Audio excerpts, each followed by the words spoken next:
Most people are not overweight or out of shape because they're lazy. It's because they're following outdated advice and listening to a mental soundtrack that keeps them stuck losing the same 10 pounds over and over again. So they never end up seeing that big, awesome weight loss breakthrough that they're after. And over the past 8 years of helping thousands of people lose weight, I've noticed 6 common patterns in people who struggle the most to lose weight. So in this video, I'm going to show you what those are and what you can do differently to make losing weight easier, faster, and more sustainable for you once you reach your goal weight. If we've never met before, my name is Mateo. I've lost 50 pounds now twice in my life. My girlfriend and I just got engaged in my living room right here a couple hours ago, so I'm feeling particularly passionate and inspired to make the world a better place. So let's jump right into this with the first one. To throw it back a few years ago and help you understand, I was in a relationship before I met Jay with a partner who was just not right for me. And this person, we had very conflicting interests. She was super into living kind of more like the van lifestyle. She wanted me to do lots of climbing stuff, backcountry skiing stuff, and I was super into that for a while. Snowboarding, mountain biking, hiking, alpinism, all that stuff. And it was great. I enjoyed it. But a lot of the time on the weekends, I wanted to lift. I wanted to build my business where I was coaching folks and helping them lose weight. I was super into this stuff. And it became a little bit of a point of contention between us. And so in order to avoid that discomfort and try to keep our relationship healthy and good, I just went along with the plans that she wanted to do a lot of the time. And we'd go do that big 3-day mega backcountry ski tour, 2-week trip in the mountains and go do this climbing thing.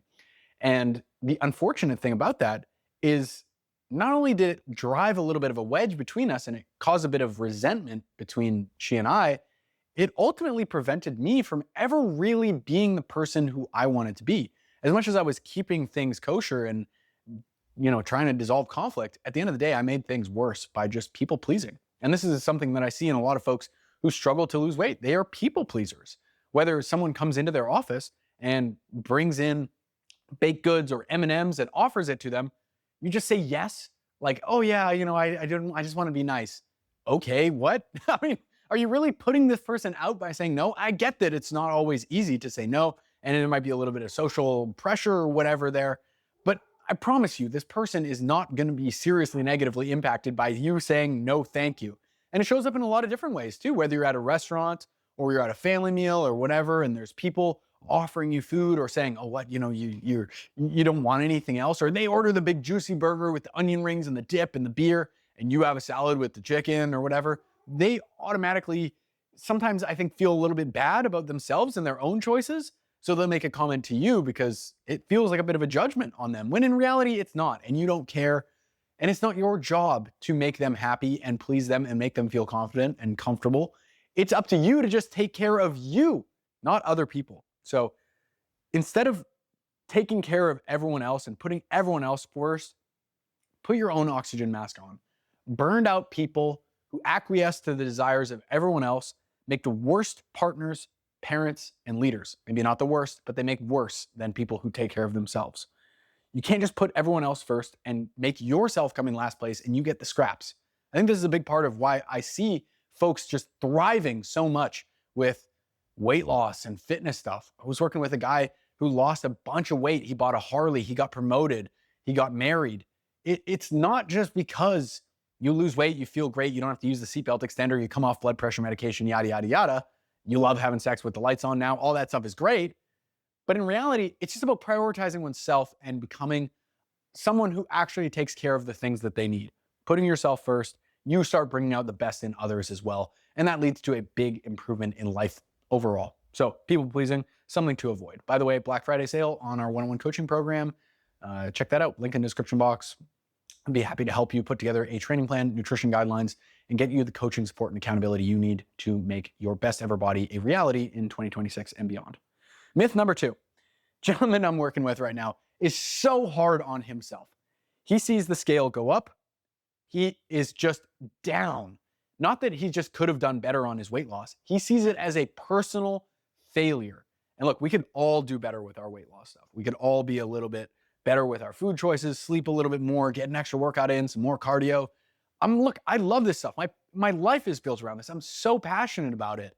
And I could always do better. There's always going to be an opportunity to improve. And if you're anything like me, the more A-type go-getter, I run a business, you might too, You want to accomplish things. I have immigrant parents. It's all about success and achievement and doing great. And I totally get that. I'm all for excellence and achievement, and anything less than excellent, you feel miserable about it and you feel like you could have done better. I totally get that. But there are a couple things I want you to remember here. Number one, the scale is actually not within your control. As much as it is maybe in the medium to long term, and you feel like you have good influence over it, you definitely do there. But as far as it bumping up by 2 pounds here and there, that is going to happen. It's not if, it's when. It's going to happen. You eat some extra carbs, sodium, fluids, fiber, you eat later than usual, or you're more stressed. The next day, you're going to see the scale weight go up. It's not fat, it's body water. You're measuring more than just muscle, bone, nuts, blood, brain, and freaking fat when you step on the scale, right? There's body water that fluctuates hugely. So what we want to look at is the average of your body weight and how it's changing from week to week and how that trend is forming instead of just those individual weigh-ins. My free 21-day fat loss program has a weight loss tracker that I built. Spreadsheet's got a nice little moving average line. Check that out, link in the description box if you want. All or nothing thinkers that are stuck in this mode of thinking they have to be perfect with everything and throwing in the towel when it gets hard, they stay stuck. They don't lose the weight they want to lose. You miss one meal, you mess up, the whole day is gone. Fuck it, the week is over. You're off one weekend, you quit. Perfection or bust. One tire on the car goes flat, do you slash the other three? No. You have to learn to be consistent with this stuff and roll with the punches. It is never going to be perfect for you, and you got to come to terms with that. As cliche as it sounds, just raise your minimums instead of trying to reach the maximum over and over again, right? Okay, cool. I'm just going to start tracking my calories. I'm just going to keep it within this neighborhood. I don't have to eat zero sugar. I don't have to eat organic. All that stuff's bullshit anyways. It doesn't actually make a difference. Focus on the things that matter most and focus on the minimum viable stuff that you need to be doing that moves you in the right direction. If 10,000 steps per day is too much, let's do 8. If 5 workouts a week is too much, let's do 3. I guarantee you doing 3 workouts consistently for the next year is way, way better than doing 5 workouts a week for the next 3-4 weeks and falling off by January and then giving up and not doing it for another 6 months and then picking it back up again. Do less to go further. Do it consistently, do it well. Take some personal accountability here. If you're seriously excellent or you're serious about being excellent, be honest with yourself, be realistic and say, what can I do for an extended period of time? What can I stick with? Not what is all-star, rock star achievement for 1 week look like? What can I do without burning out? What can I do consistently? What can I create? That's where the real magic happens. Okay, number 3. Oh my goodness. Okay, your body is still in some ways prehistoric. It still has mechanisms and drivers inside of your brain that cause you sometimes to do things that you don't actually want to do as a modern person, right? We see this all the time. You have old world reptile brain desires that drive you to things that you actually don't want to engage in. And one of them is hunger. And one of the most impactful things you can do to manage your weight long term is learn that hunger is not an emergency. You're not on the savannah trying to hunt for some scraps of meat off a rib bone or a little piece of plant material. When you feel hungry, you don't actually need to eat right away. It's not an emergency. I could pull my phone out and order freaking Uber Eats from Domino's. It'd be here in 20 minutes, 10,000 calories ready to go at the doorstep, right? The war is over. Food scarcity is not a thing for most people. Yeah, you might have, some more financial challenges or whatever, but for most people, we have plenty of food to eat and you're going to be fine. When your body sets off those alarm bells and tells you you are hungry, you probably aren't going to feel as sleepy. You're going to feel cold now. You're going to feel a little bit moodier. You're going to feel a little bit lower energy. That is totally normal. That's a cost of doing business when it comes to losing weight. It's not a red flag. It's part of the game. And I think a huge piece of the puzzle with managing that hunger is just recognizing that it's okay, that you're not going to crash and burn. And the second you start feeling hungry, oh my God, this is unsustainable. I'm doing some crazy diet. No, it's normal. And the more you can become zen and just chill and see that hunger for what it is as just a sensation and a feeling that often sometimes passes, it's just so much easier to manage. Of course, making better food choices, switching to more high protein meals, more high fiber meals, shifting calories around to the part of the day where you are more hungry instead of just eating all your calories at breakfast, that also helps. But I think a big part of it is just chilling out, seeing hunger as part of the game, a cost of doing business. There is going to be difficulties along the way. Honestly, did you think that this would just be a freebie easy? Like, you're trying to do something that a lot of people would love to do. Okay, let's look at semaglutide, retatrutide, tirzepatide, exenatide, Ozempic, Wegovy, all those things. The reason those drugs work so well, I think, is a couple parts to it. Number one, losing weight is challenging. It's hard. It requires a consistent, focused effort on a singular task for an extended period of time. That by itself, even if that task you had to focus on was easy, like drawing or playing the piano, that still is hard for a lot of people to focus on. Now we add in the hunger element. That's the second reason why they work so well, is because they target the hunger department in your brain and they tell you, hey, you don't really need to eat that much anymore. And even if you do eat some more and more and more, man, we're gonna make you nauseous. You're gonna throw up. So like, it's literally like you are not going to eat more. And so we've realized now how important hunger and management of the appetite is. If you can manage that appetite, you can control your weight so much better. So those are a couple of tidbits to kind of keep in mind there. Long-term gain and hunger and appetite, very big. Now, number 4, man, if you're watching this video, you've probably tried a lot of things when it comes to losing weight. You've probably tried diets, you've tried trainers, accountability buddies, apps. Nothing maybe has really worked for you yet. If you've seen some success, amazing. If you've seen success, but it's been limited and you've never really gotten as far as you want to, whether with the workout side of things or the food side of things, I feel you. I've been in that boat. And I want to tell you something here. It is always going to be really hard for you to stick to something that you don't believe in. And if you have this kind of preconceived notion about yourself that you are going to fail no matter what you do, because what you've done in the past has never worked, no matter what plan is in front of you, you are not going to get great results from it.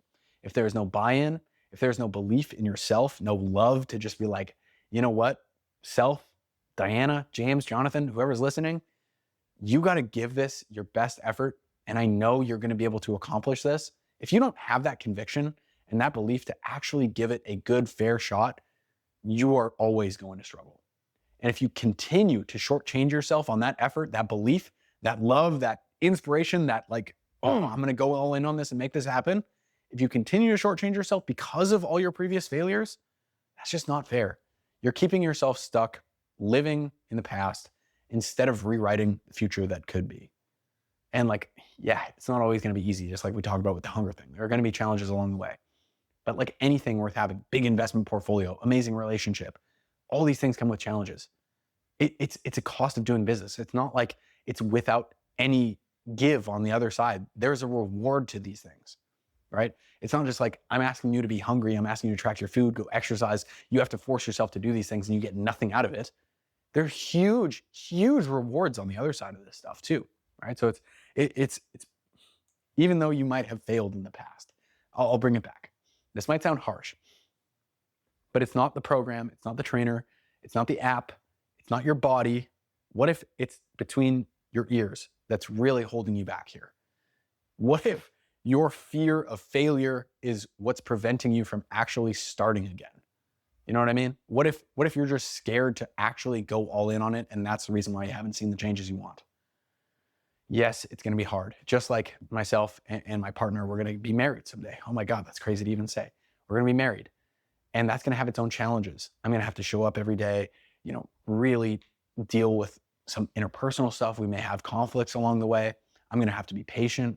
We'll have to be there for the other person when it's hard and they go through tough things. I can't just go be a freaking gigolo and sleep with everyone. Like, not that I was planning on doing that, but it's not like I'm doing all of those things for nothing.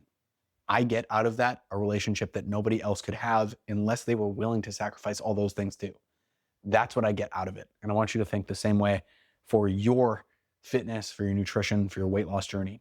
Yes, you may have had difficulties in the past. You may have failed, but it's your choice to rewrite the future, show up, tackle the challenges along the way, and claim the rewards that are rightfully yours. Myth number 5. I had a gentleman I was talking to a little while ago. He's 45, and he told me, hey, Matteo, I've been a bigger dude my whole life, and I want to lose this weight. He's over 300. His doctor told him that he needs to get on Manjaro. He needs to start taking blood pressure medication. He didn't want to do that. So he contacted me. He's like, hey, I want to lose this weight. I want to get started. Okay, we talked about it. Here's how it works. Here's how the nutrition stuff works. We're going to check on you. Here's how we're going to do it. And he's like, okay, cool. This all sounds good. It's just that I have a really busy period coming up with work right now. I got holidays, and then like January, February, really busy. Probably March, April, I'll be able to actually get started on the program. Okay. And how long you say you've been holding on to this weight for? Oh, I don't know, like probably a little over 20 years. Okay, so these next 2 months will be like the big difference. That's just like, you got to gear yourself up and then we'll really do it. Okay, yeah. Honestly, here's the thing. You might hear that story and to you, it's like, oh, that's stupid. Of course, he should just get started. It's been 20 years. Best time to plant a tree was 20 years ago. Second best time is today. And that's easy to say when you're outside of it and easy for me to say that, tough for him when he's actually in it. But here's, I think, the more practical and logical side of it that'll help really hammer this point home for you. If you wait for life to calm down and get less busy in order to get in shape, you are essentially admitting that you're going to give up when life gets busy again, because you are not going to have the opportunity to learn the skills to maintain a healthy body weight and healthy lifestyle when life is busy. How else are you going to get on-the-job training and practice to nail your workouts 3 days a week for 30 minutes each when you're working 40 hours, 50, 60 hours a week? How else are you going to learn that throwing some Uncle Ben's microwavable rice with some frozen broccoli in the microwave and getting a rotisserie chicken and that being your dinner, how else can you learn that besides having the pressure to have to figure that out? Like, I don't know. I think there's just something to be said where people think that magically there's going to be this person who shows up outside their door and is like, hey, knock, knock. Life's calmed down now. It's time for you to go do all the things you want to do. Life is not a dress rehearsal, my friend. There is no second chance at this. There is no time where life is going to calm down and be less stressful. You might as well learn to win in the weeds. Figure it out while life is messy so you can maintain it when life inevitably gets messy again. If you keep on waiting, you will keep on waiting. Nothing changes if nothing changes. I don't care who you are, what kind of job you have, or how long your hours are. There is a way for you to find something you can do that moves you in the right direction. And I promise you, by learning to do that thing, you will make yourself more future-proof as well. Because when life is easy, you're going to be able to coast. You'll have all the time in the world to do this stuff. And when life gets busy again, you'll have the skills to manage it. Again, talk a little bit more about that in my free 21-day fat loss plan, link in the description box. You should check it out. Super useful stuff. Myth number 6. A little while ago, you might not know this, a little while ago, about 8 months ago, I started taking prescription medication for depression. I got diagnosed with clinical depression, and part of how I learned this was I let my girlfriend twist my arm into going to therapy. I started talking to this counselor guy. I talked to him about stuff that I'm going through.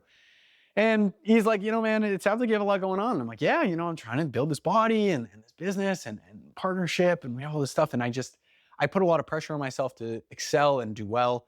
And as a young guy, I just feel a lot of pressure to do these things. And I'm like, maybe this is just part of being a young man, is feeling a lot of these things, feeling run down. I will lay myself on the altar and just burn myself until the job is done and it's done right. And like, maybe that's just part of being a man, is kind of feeling run down like this and feeling like shit. We talked about it. We went back and forth. And it turns out that I just went to the doctor and I talked to my doctor about it. I was like, yo, here's what's going on. He's like, okay, cool. Here's this index card. Fill out, on a scale of 1 to 10, how much you're feeling each of these feelings. And as I'm filling them out, I'm like, okay, you've experienced exceedingly low mood or a sense of dread, one or more times per day. And I was like, okay, yeah, like that's me. You've experienced like all these other sensations that I knew were really problematic at the time. I just didn't really realize how bad they actually were. And I think there's just kind of this masculine urge, I know ladies do it too, but there's this masculine urge, I will say, to figure things out by yourself and say, I got it. This is all just, I got all the information's out there online. I know what I have to do. I just need to do it. Eventually I got on medication, completely changed things for me, really changed my life in a hugely impactful way. And by raising my hand and saying, hey, I need some help and I'm willing to do something differently to figure this out, I've actually gone so much further than being right about it and being like, yeah, I could fix this, and just living with being miserable. So your willingness to accept that you don't know everything about the situation is step 1 to solving it. It's like if you're climbing a mountain and you see off the view of the trail, oh my God, this trail doesn't actually take me to the mountain peak. Your willingness to walk all the way back down the trail and go up a different trail, although that sucks and you feel like you wasted that time climbing that first trail, it's the only way you ever get where you want to go. So be open to trying different things with regards to the training, with regards to your nutrition, with regards to weighing yourself, tracking your progress. Be open to getting help with this stuff, whether it's coaching for me or someone else. Be open to trying new things, especially if what you're doing hasn't been working, right? Like a lot of the advice that we see out there online is just old, terrible, unhelpful BS. So don't be afraid to opening yourself up and learning new things if it means you can go a little bit further. I know it has for me with hiring a coach. I still hire a coach. I love having my boxes all laid out for me each week. Hey, do this, do this, do this, do this. I show up, I tell him what went well this week, where I struggled, you know what, like what's coming up next week. And he sends me video review and tells me, hey, let's focus on this, this, and this week. Here's what I'd adjust. Exact same thing we do with our clients. And I'm a personal trainer. I'm willing to admit I don't know everything. And sometimes, even if you do know a lot about something, it's tough to apply that to yourself because you're looking from the inside. So, yeah, congrats. You might be successful at being right, but you might be miserable if you want to do this whole thing yourself. One thing I like to say is how much further along would you be if you could go back and tell yourself everything you know today about personal finance when you were 18 years old? Does that make you weaker or dumber for having to have that mentor and that help when you're 18? Not really. It makes you way better off 20, 30, 40 years down the road, right? If you found this video helpful and you'd like some additional support getting your body to where you want it, losing fat, building muscle, and getting into a consistent routine, go check out our Black Friday 101 coaching deal. Link in the description box if you're seeing this in time. Otherwise, just go check out this video next where I talk about all the habits that help me maintain a lean 15% body fat or so year round as a guy who struggled with a lot of emotional overeating and fat dude behaviors throughout my life. As always, thank you so much for watching. Be sure to subscribe to the channel so I can see you in the next one and leave any comments you have below. All right. Talk soon.